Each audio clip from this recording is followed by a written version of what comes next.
Welcome back to the channel, guys. Today we're going to be talking about whether or not Black Ops 2 was the greatest Call of Duty game to have ever released. Now that's a pretty big question to ask, but today we're going to go over every single thing in Black Ops 2 that may have made it one of the greatest, if not the #1 best Call of Duty game that has released. So let's get started by first talking about my history with Call of Duty. Now I first started playing Call of Duty back in CoD 4, and I used to compare every new Call of Duty game to the original Call of Duty 4. So when World at War came out, Modern Warfare 2, Black Ops 1, I would always be directly comparing all the new maps, the weapons, the perks, and basically how the game flowed in terms of like the spawns and things like that. It would always be compared back to CoD 4 when it came to these newer CoD releases. However, that all changed when Black Ops 2 came out, because for me, Black Ops 2 became the new standard for all future Call of Duty games to be compared to, and there's a few good reasons why that is. Black Ops 2 released after Modern Warfare 3, which in my last video we discussed how Modern Warfare 3 was the most hyped Call of Duty game in the entire franchise's history. I believe at this point in the Call of Duty lifecycle, Call of Duty was at maybe its peak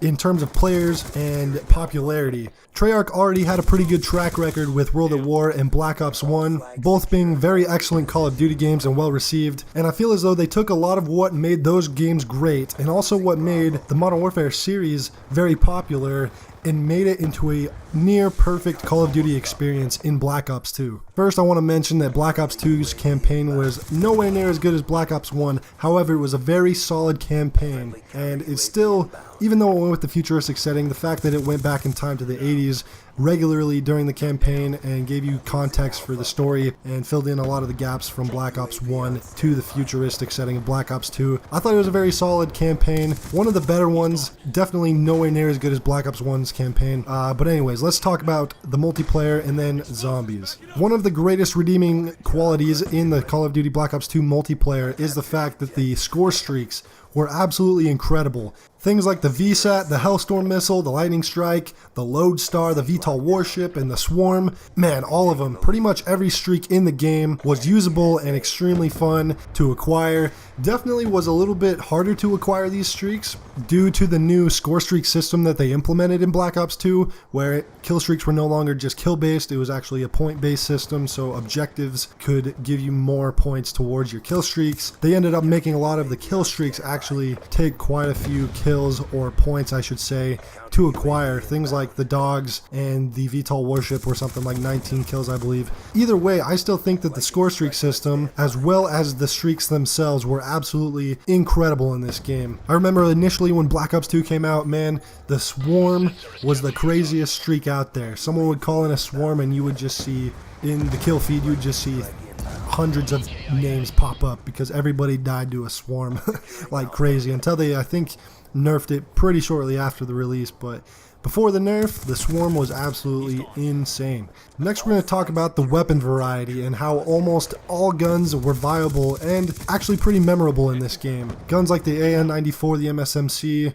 and the Remington 870 shotgun, who could forget that monster? There were so many great guns in this game, and I felt that almost all the guns had a place. They all were worth using at least. Obviously, I think that the AN-94 and MSMC kind of stood out as one of the, or not one of, but some of the most predominantly used weapons in the game. But I'd say that all weapons really were used by everybody, especially the snipers. I remember the DSR-50 was incredibly strong until they nerfed it, and developers were getting death threats because they nerfed it. It was insane because 12-year-olds are absolutely crazy. But I can honestly say I used almost every weapon in the game. I always mixed it up and never felt like I was at a huge disadvantage for using something that I just felt like using. I didn't feel like I was forced into a certain weapon to win a gunfight.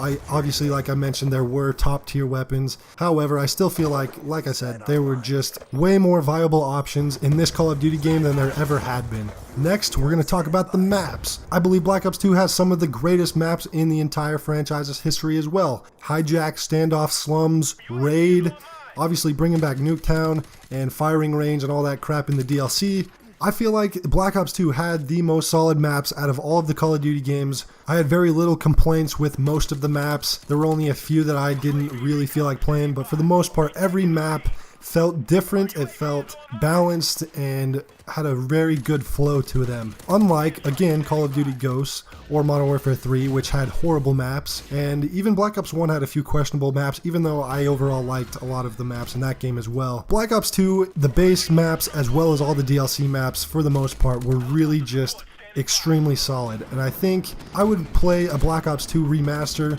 or just a Black Ops 5, let's say, where it had nothing but the maps from Black Ops 2, and I would absolutely love it. No matter what guns I was using or anything, I think maps are a huge part of what make a Call of Duty game great, and I think Black Ops 2, both base game and DLC, had the greatest maps in the franchise's history. I think it's clear that most people really did like Black Ops 2 quite a bit because the game was continuously popular for the next few years and had way more active players than Ghosts and Advanced Warfare at all times. It actually was kind of a meme back then that more people were playing Black Ops 2 on the Xbox 360 than anybody was playing Ghosts on all platforms combined. And it was a little bit sad to see that Ghosts flopped so horribly, but it also is a testament to how good Black Ops 2 was. And I feel like after that, all CoD devs were looking how to replicate Black Ops 2 for their future titles. And I think we can kind of see that in Advanced Warfare being pretty similar to Black Ops 2, except having jetpacks, of course, which was a huge bummer. But also Black Ops 3, of course, once again, it was developed by Treyarch, but it really just had the boost jumping with Black Ops 2 styled systems, which Black Ops 3 was, again, another great Call of Duty game. However, it just suffered a bit, in my opinion, from the fact that it had the boost jumping mechanics in it. I think if they were to take that out entirely in Black Ops 3 and it were never included in the first place, I think that game probably would be high up there on my top Call of Duty list, but just because of the fact that it had the advanced movements, they just were not my favorite for a Call of Duty game. However, I love advanced movements in things like Titanfall or Destiny. I just do not think it fits well in Call of Duty. Lastly, I want to touch on the zombies just a bit. Black Ops 2, man, they had some of the best zombies maps, and Buried and Mob of the Dead specifically being my personal favorites. I spent a ton of hours in Black Ops 2 zombies, although not as much as Black Ops 1 zombies or World at War zombies. I think Buried and Mob of the Dead really just, it had the perfect balance between having a goal and just surviving and having fun. However, I will say that Transit is probably the worst zombies map ever created. I know a lot of people hate it as well, and there's a few people out there who actually enjoyed the map. I am not one of those people. Definitely was just not my type of map. It just did not appeal to me at all. But that's basically going to be it talking about Black Ops 2. I think there's a lot of good things to say about this game. I really kind of just skimmed over the basis of what makes the game great in my eyes. It just felt like they took everything that made Call of Duty great for those last 5 years from 2007, and then when they released Black Ops 2 in 2012, it really just was a solidified, near perfect Call of Duty experience. Like I said in the beginning of the video, it's just a very solid Call of Duty title. That's going to be basically it though. Thanks for watching the video. Leave a like if you did enjoy, and let me know in the comment section below what you think of Black Ops 2. Did you enjoy it? Did you hate it? What were your thoughts on it? Anyways, thanks again for watching. I will catch you guys in my next video.